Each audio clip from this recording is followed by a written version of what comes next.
El desarrollo de la ciencia en el pensamiento helenístico. El período helenístico se extiende desde la muerte de Alejandro Magno, 323 a.C., hasta la incorporación de Grecia al Imperio Romano, 146 a.C. Fue una época de extraordinario desarrollo científico y cultural, unido a un gran intercambio de conocimientos y técnicas entre diversas civilizaciones.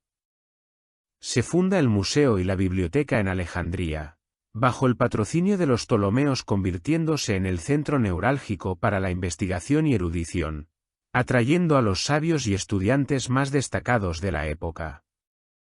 Es la época de Euclides, Eratóstenes, Arquímedes, etc., cuyos trabajos sentaron las bases de muchas ramas de la ciencia, tanto por su rigor teórico como su vertiente práctica.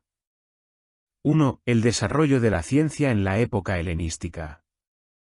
1.1 La fundación del museo y de la biblioteca y sus consecuencias. La ciencia griega poseía un historial muy brillante como los jonios o Pitágoras. Es, sin embargo, en Alejandría, donde alcanzará su máximo esplendor. El faraón Ptolomeo Isoter fundó el museo alrededor de 297 a.C., un centro de investigación científica que atrajo los sabios del mundo griego. El museo estaba dividido en secciones de literatura, astronomía, matemáticas y medicina, además de un observatorio astronómico, un jardín botánico y zoológico. La Biblioteca de Alejandría. Se cree que llegó a albergar hasta 700.000 libros donde la filosofía gozó de protagonismo.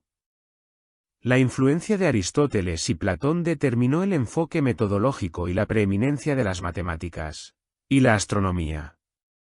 1.2 El nacimiento de la filología. Calímaco compiló los pinaques, los catálogos, 120 libros. Para organizarlos los dividió por sectores y géneros literarios y, dentro de estos, ordenó alfabéticamente los autores, elaborando además una breve biografía de cada uno, sistematizando la producción de cada autor para eliminar atribuciones dudosas. Cenódoto preparó la primera edición de Homero. Dividió en 24 libros la Ilíada y la Odisea. Aristarco de Samotracia preparó ediciones de Homero puliendo errores, versos sospechosos o interpolados. Se suele considerar a Calímaco y Aristarco sentaron las bases para la crítica textual moderna. Dionisio de Tracia elaboró la primera gramática griega conocida, aprovechando las aportaciones de los peripatéticos y los estoicos. A pesar de lo escueta que es, apenas 16 páginas, fue durante 13 siglos el texto clásico sobre la materia. Cratz de Mayos codificó la interpretación alegórica de Homero y otros poetas. También trabajó en el género de la biografía. Más tarde, Diógenes Laercio en su resumen de las biografías de filósofos utilizó los materiales recogidos durante esta etapa. 1.3 El florecimiento de las ciencias particulares. 1.3.1 Euclides. Euclides, 330-277 a.C., estudió matemáticas en la Academia en Atenas, asimilando la obra de Teeteto, 417 a.C., 369 a.C., y Eudoxo de Cnido, 390 a.C., 337 a.C. Su obra más destacada es Los Elementos. Sirvió para consolidar el pensamiento matemático griego y fue válido hasta el siglo XX. Euclides utilizó fundamentalmente dos métodos de argumentación. Reducción al absurdo. Este método consiste en asumir que una proposición que queremos demostrar es falsa, y luego mostrar que esta suposición lleva a una contradicción lógica o a una afirmación imposible. Al llegar a una contradicción, se concluye que la suposición inicial era incorrecta, y, por lo tanto, la proposición original debe ser verdadera. Utilizó este método para demostrar que los números primos no son finitos. Método de exhaustión. Consiste en aproximar un área o una cantidad desconocida mediante una serie de pasos. a menudo sumando áreas de figuras conocidas, hasta que el valor que se obtiene es tan cercano al valor deseado que no se puede obtener más mejora significativa. Es decir, exhausta todas las posibles diferencias, acercándose tanto como sea posible al valor exacto. Este método se puede considerar una forma temprana de lo que hoy conocemos como cálculo de límites o integración, aunque Euclides no utilizaba los términos modernos. Uno de los ejemplos más conocidos del uso del método de exhaustión es el cálculo del área de un círculo. Euclides utilizó un enfoque similar al que luego adoptó Arquímedes, quien fue uno de los más grandes defensores de este método. División del círculo. Imagina un círculo con radio r. Euclides comenzaba dividiendo el círculo en una serie de polígonos regulares, como un triángulo equilátero, un cuadrado, un hexágono, etc., que se inscribían dentro del círculo. Aproximación con polígonos. A medida que aumentaba el número de lados de los polígonos inscritos, por ejemplo, pasando de un hexágono a un dodecágono, luego a un icoságono, etc., el área de los polígonos se iba acercando más y más al área del círculo. Exhaustión. A medida que el número de lados de los polígonos aumentaba, el área de los polígonos se aproximaba cada vez más al área del círculo. Euclides demostraba que, al agregar más y más lados a los polígonos, la diferencia entre el área del círculo y el área de los polígonos se hacía infinitesimal, lo que indicaba que el área del círculo era igual al área de un polígono con un número infinito de lados. Resultado final. Finalmente, el área del círculo fue aproximada y demostrada como A igual a R2, utilizando el método de exhaustión por Arquímedes. Los elementos. Euclides. Los elementos consta de 13 libros. Euclides sigue el ideal aristotélico de una ciencia demostrativa a través de un procedimiento deductivo y a través de axiomas, postulados y definiciones. Euclides partía de un conjunto pequeño de definiciones, postulados y axiomas y luego derivó, de manera lógica, una serie de teoremas complejos. Este método axiomático ha sido la base de muchas ramas de la matemática hasta hoy.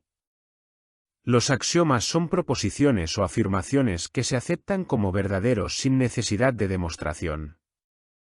Es una base sobre la cual se construye una teoría.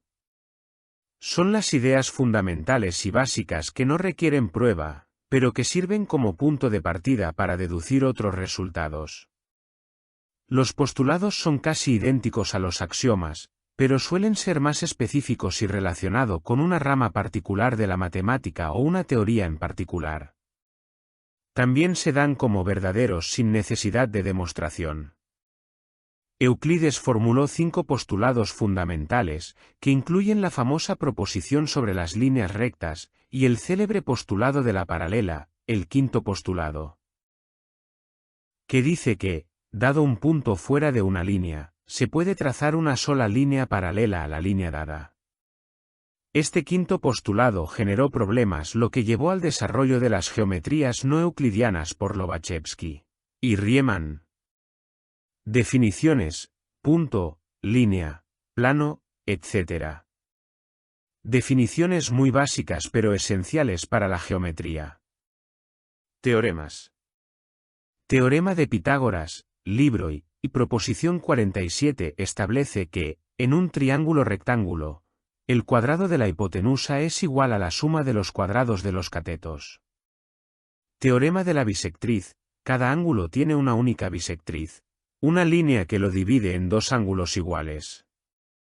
Teorema de la semejanza de triángulos. Los triángulos semejantes tienen lados proporcionales. 1.3.2 Apolonio de Perge. Apolonio de Perga, 262 a.C., 190 a.C., fue otro gran matemático conocido por su obra sobre las secciones cónicas, donde introdujo conceptos como la elipse, la parábola y la hipérbola. 1.3.3 Arquímedes. Arquímedes, 287-212 a.C. De Siracusa, Si bien nunca trabajó en Alejandría, sí mantenía correspondencia con los matemáticos alejandrinos. A diferencia de los alejandrinos, Arquímedes aplicaba sus conocimientos al ámbito práctico liberándose del dogmatismo platónico. Siguió los métodos euclidianos, pero con innovaciones como analogías mecánicas y experimentos mentales. Un ejemplo de analogía mecánica. La balanza de Arquímedes. Ejemplo: Arquímedes usaba la balanza como una analogía mecánica para explicar principios de equilibrio y momento. Imagina una viga apoyada en su punto medio, fulcro, con pesos colgados en los extremos. Principio: si colocas un peso mayor más cerca del fulcro y un peso menor más lejos, la balanza puede mantenerse en equilibrio. Esto ilustra la ley de la palanca. Frase atribuida a Arquímedes: dadme un punto de apoyo y moveré el mundo, en referencia a cómo una palanca suficientemente larga podría mover una masa enorme si el fulcro está bien colocado. ¿Por qué esa analogía? Porque usa la imagen y funcionamiento de la balanza para explicar ideas abstractas sobre la física del equilibrio y las fuerzas. Ejemplo de experimento mental. El problema de la pureza de la corona de Hierón II de Siracusa. Arquímedes necesitaba averiguar si el orfebre había mezclado plata con el oro sin destruir la corona.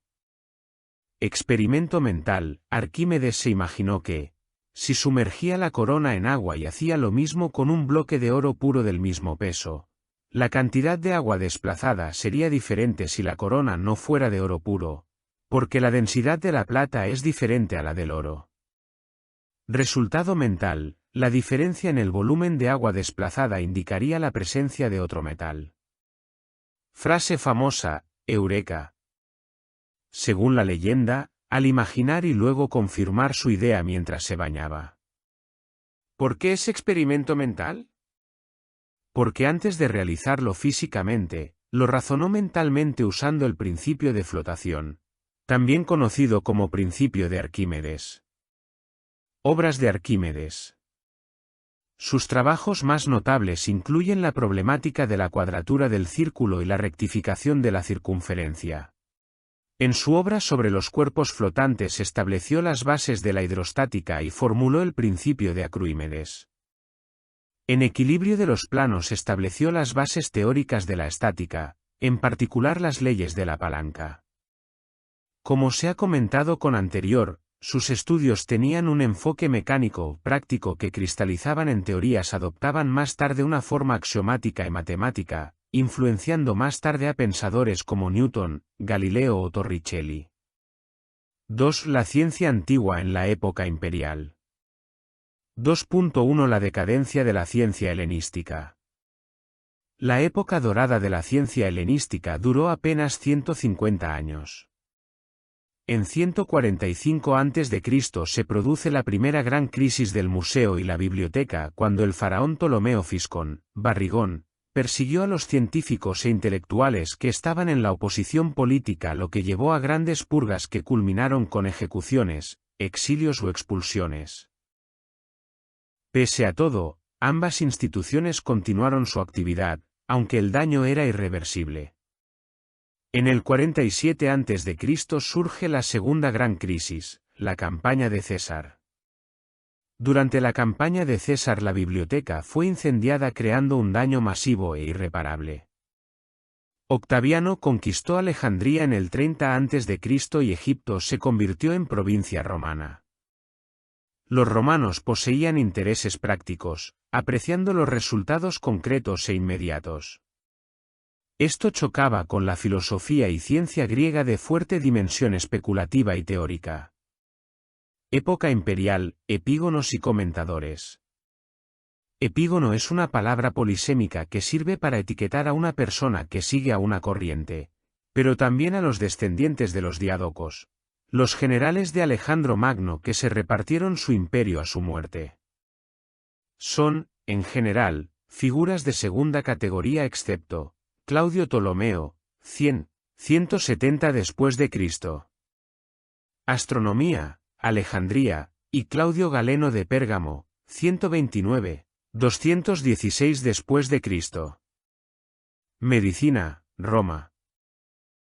Los comentadores eran eruditos cuyas funciones principales eran leer, interpretar y explicar obras clásicas de autores anteriores, especialmente de los grandes filósofos griegos como Platón, Aristóteles, Homero o los tratados científicos. Escribir comentarios, glosas o tratados dedicados a aclarar, reinterpretar o expandir esas obras. A menudo añadían su propio pensamiento o interpretación, conectando la obra antigua con los debates de su tiempo. Estos nuevos intelectuales no estaban creando sistemas filosóficos radicalmente nuevos, sino preservando y reinterpretando lo heredado. La educación de las élites romanas se basaba en leer a los grandes autores griegos y entenderlos a través de los comentadores. Escuelas filosóficas como el estoicismo, el epicureísmo y el neoplatonismo se centraban en comentar los textos fundacionales. Ejemplos famosos de comentadores en la antigüedad. Alejandro de Afrodisias, siglo II después de Cristo. Gran comentador de Aristóteles, conocido como el comentador por excelencia. Porfirio, siglo III después de Cristo neoplatónico que escribió comentarios a Platón y a la Isagoge, influyendo en la Edad Media. Hipatia de Alejandría, siglo IV después de Cristo, matemática y filósofa que comentaba las obras de Euclides y de Ptolomeo. Simplicio, siglo VI después de Cristo, uno de los últimos grandes comentadores griegos de Aristóteles.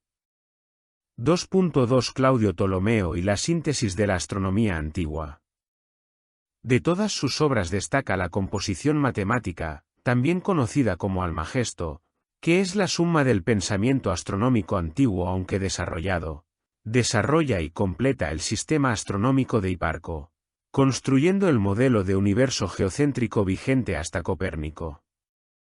Otra obra importante es el Tetrabiblos, libro en 4 partes, una especie de complemento astrológico al Almagesto, que gozó de gran éxito en el medievo y el Renacimiento ya que mediante un razonamiento científico lograba codificar las creencias acerca del influjo de los astros y la posibilidad de realizar predicciones. 2.2.1 El universo de Ptolomeo. Ptolomeo lleva a cabo 5 tesis fundamentales. 1. El mundo, el cielo, es de forma esférica y su movimiento es análogo al de una esfera. 2. La Tierra es esférica. 3. La Tierra se halla en el centro del mundo, geocentrismo. 4. La Tierra es como un punto, en comparación con la esfera de las estrellas fijas. 5. La Tierra está inmóvil en el universo.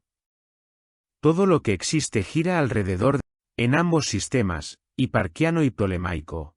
Se supone que los planetas se mueven en un círculo pequeño llamado epiciclo que, a su vez, se mueve a lo largo de un círculo más grande llamado deferente. Ambos círculos giran en SAR y son más o menos paralelos al plano de la órbita del Sol, eclíptica. A pesar de que el sistema se consideraba geocéntrico, el movimiento de los planetas no estaba centrado en la Tierra sino en lo que se llama la órbita excéntrica. 1. Esferas concéntricas que contienen la Tierra, la Luna, Mercurio, Venus, el Sol, Marte, Júpiter, Saturno. Esfera de las estrellas fijas. 2. Más allá, el primer motor o esfera divina, donde habitaba lo divino o el motor que ponía en marcha todo el sistema. 2.3 Claudio Galeno y la síntesis de la medicina antigua.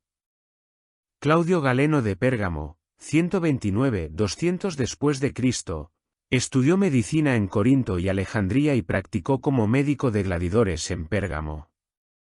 En Roma fue el médico personal de los emperadores Marco Aurelio y su hijo Cómodo. Escribió casi 100 tratados, medicina y filosofía, que renovaron la teoría y la praxis médica. Sus grandes influencias fueron Hipócrates de Cos, calle 460 AS, calle 370 AS, Aristóteles, Platón y el estoicismo. Su pensamiento se fundamenta en el principio filosófico de que en la naturaleza hay 4 cualidades: caliente, frío, seco y húmedo, cuya combinación da lugar, en el cuerpo humano, a los 4 humores: sangre, flema, bilis negra y bilis amarilla. La mayoría de las enfermedades surgen del desequilibrio en la cantidad, la proporción o las cualidades de los humores. Por lo tanto, la misión del médico es restituir el equilibrio perdido con los medios a su alcance. En primer lugar, recurre a la dieta, entendida como régimen de vida. Regula no solo la alimentación del paciente sino también todas sus actividades diarias: lugar donde vivir, trabajo, ejercicio, baños, sueño, etc. A continuación, se sirve de toda una amplia y compleja gama de medicamentos principalmente de base vegetal y solo como último recurso a la cirugía.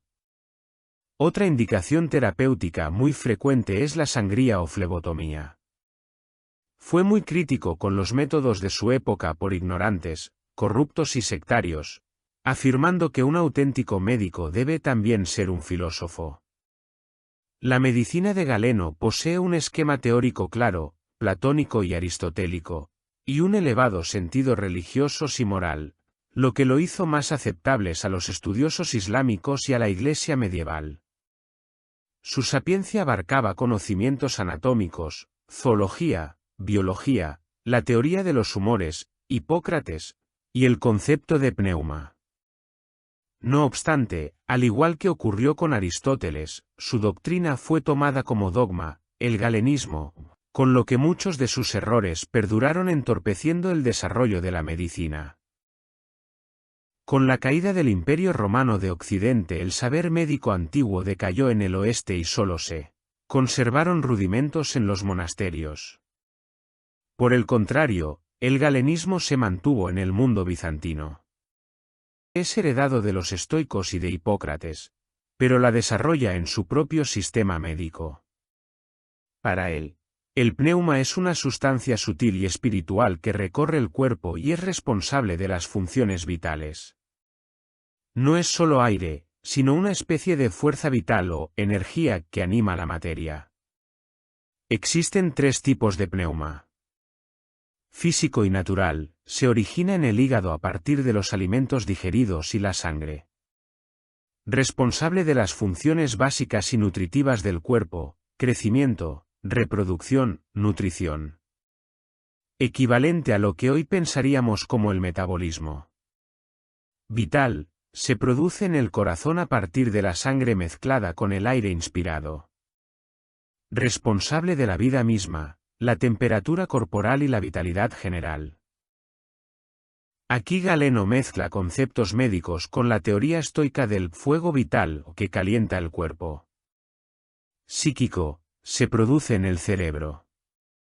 Es el más sutil y elevado y circula por los nervios.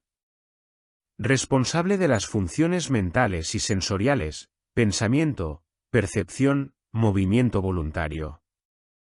Aquí conecta con la idea estoica de la razón, logos, como parte material y activa del alma. El funcionamiento sería el siguiente. 1. La nutrición genera pneuma natural. 2. El pneuma natural alimenta al corazón, donde se genera el pneuma vital que también produce el calor. 3. El pneuma vital alimenta al cerebro, donde nace el pneuma psíquico. 4. El pneuma psíquico permite sentir, pensar y movernos. 2.3.2 Doctrina de las facultades naturales. Esta doctrina afirma que todas las cosas se derivan de las 4 cualidades que interactúan entre sí, mediante sus específicas facultades naturales originarias. Los 4 atributos o cualidades fundamentales del cuerpo: calor, frío, sequedad y humedad. Están relacionados directamente con las facultades de los órganos y las interacciones entre los humores. Las facultades son capacidades inherentes a los órganos y las partes del cuerpo que permiten realizarlas. Funciones vitales. Esta doctrina tiene influencia de Aristóteles y de la medicina hipocrática, Pero Galeno la sistematiza y la lleva a un nivel más fisiológico. Existen dos facultades principales, fundamento de las demás. La facultad atractiva que atrae así lo que es apropiado. La facultad repulsiva o expulsiva que expele aquello que no se haya dominado por el humor o que resulta extraño. 2.3.3 Distinción tripartita del cuerpo humano. Galeno, influido por Platón, también presenta una tripartición del cuerpo humano, pero enfocada en las funciones fisiológicas y médicas. Según Galeno, el cuerpo humano se divide en tres zonas o partes funcionales, cada una responsable de diferentes actividades y procesos vitales. Alma racional o intelectiva. Tiene su sede en el cerebro y tiene su vehículo en el pneuma animal o psíquico que circula por el sistema nervioso. El alma irascible en el corazón donde se halla el pneuma vital, producto de la interacción del aire que respiramos y la exhalación de los humores, especialmente la sangre. El alma concupiscible se halla en el hígado en el que, junto con las venas, Galeno sugiere que reside el pneuma físico o natural que circula por la sangre y proveniente de la nutrición. Esta adaptación del concepto de las tres partes del alma platónica implica una materialización del alma ya que se identifica cada parte del alma con una función de un órgano del cuerpo. 2.4 El final de las grandes instituciones científicas alejandrinas. Algunos cristianos veían las instituciones científicas de Alejandría como una amenaza, lo que llevó al obispo Teófilo a fomentar el saqueo de la biblioteca. 391 después de Cristo, causando enormes pérdidas. El golpe de gracia lo darían los musulmanes en 641 después de Cristo al quemarla ya que consideraban inútil cualquier libro que no fuese el Corán.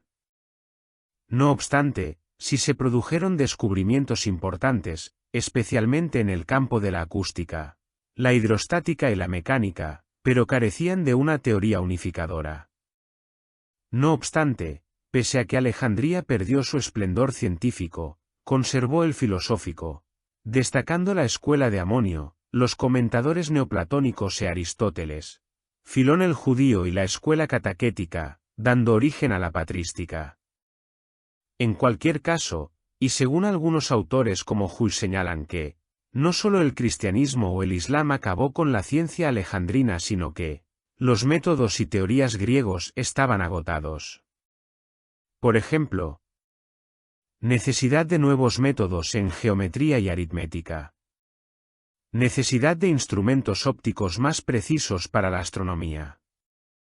Necesidad de revisión y simplificación de algunas teorías como las de Hiparco y Ptolomeo. El desprecio por los atomistas provocó el estancamiento de la física y la química, que se limitaba a la alquimia, la cual a su vez estaba relacionada con la astrología y la magia. En resumen, aunque la principal causa del declive científico fue interna, otros tres factores fueron clave. Roma, centrada en la conquista y el gobierno y poco o nada interesada en la búsqueda de conocimiento. El cristianismo, que consideraba que el propósito de la vida era prepararse para la otra vida, viendo la ciencia y la filosofía como triviales e incluso para algunos autores pecaminosas, subordinadas al error humano. La revelación, la acción mediante la cual Dios se da a conocer a los seres humanos, de manera directa o indirecta, era vista como la única fuente de verdad. La Iglesia destruyó el legado del pensamiento científico clásico, e intentó crear una nueva ciencia basada en los axiomas de las Sagradas Escrituras y las opiniones comúnmente aceptadas.